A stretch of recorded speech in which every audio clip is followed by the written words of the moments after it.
In this question, we've been told that there's a ladder AB resting in equilibrium with one end, so that's the end A, on rough horizontal ground, and the other end B is against a smooth vertical wall.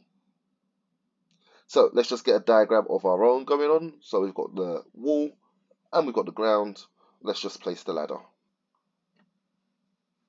Because the ladder's in contact with both the wall and the ground, it's going to produce two normal reaction forces, but also we know that the ground is rough, so there's going to be a frictional force as well.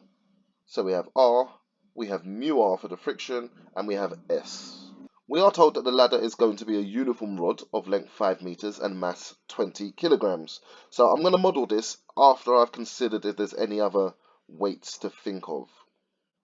Additionally, we're told that a person of mass 60 kilograms stands at a point C on the ladder where AC equals 4 meters and the ladder is at the point of slipping. Okay, that's enough for me to start adding to the diagram. So AC is 4 meters away, so it's beyond the halfway point, and this is going to be 60 G. I can add the weight of the ladder, this is going to be 20 G, and now I can actually add some of the lengths or the distances to these forces. So the ladder is uniform, so I know this is halfway up the ladder, it's 2.5. To get to C, I need a total of 4 meters, so I'll add an extra 1.5. And the ladder in total is 5 meters long, so this is going to be 1 meter over here. This is my diagram fully complete, ready to go. The first thing we're told is that the coefficient of friction between the ladder and the ground is 1/4.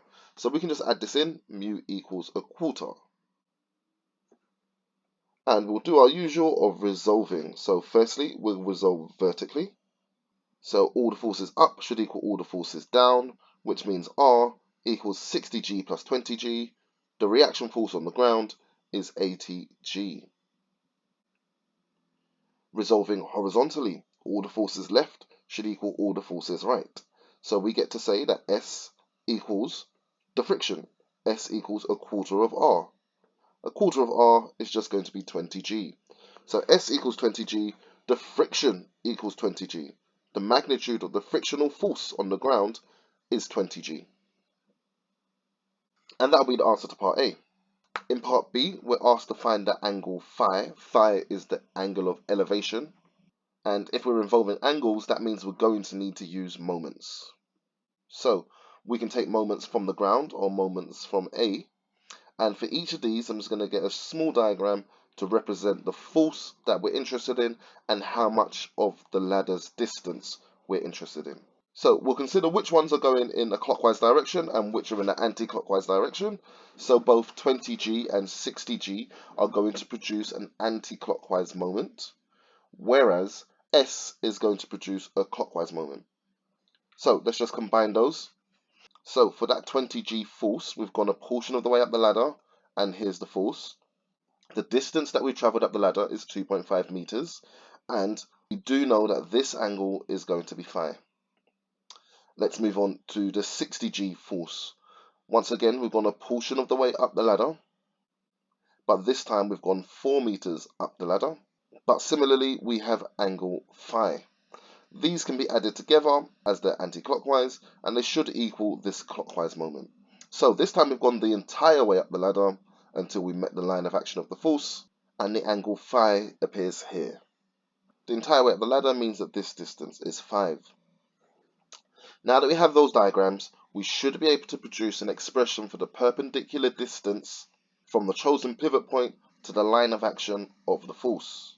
So in this case, we have 2.5 cosine phi. Here we have 4 cosine phi. And lastly, we have 5 sine phi.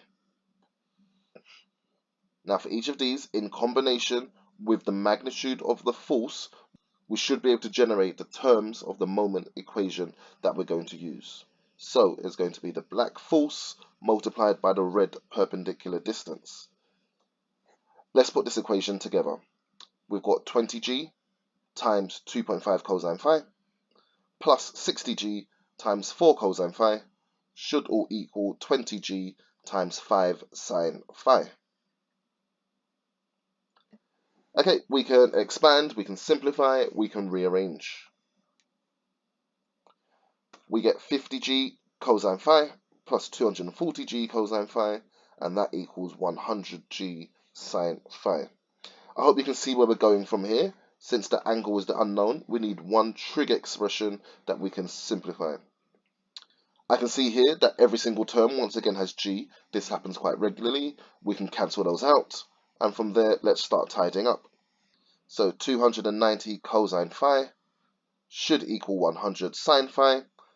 Dividing, we get 290 divided by 100, that's 2.9, equals sine over cosine, and you recognize that straight away, it's tan phi. Okay, so to find this unknown angle, we can do the inverse tan of 2.9.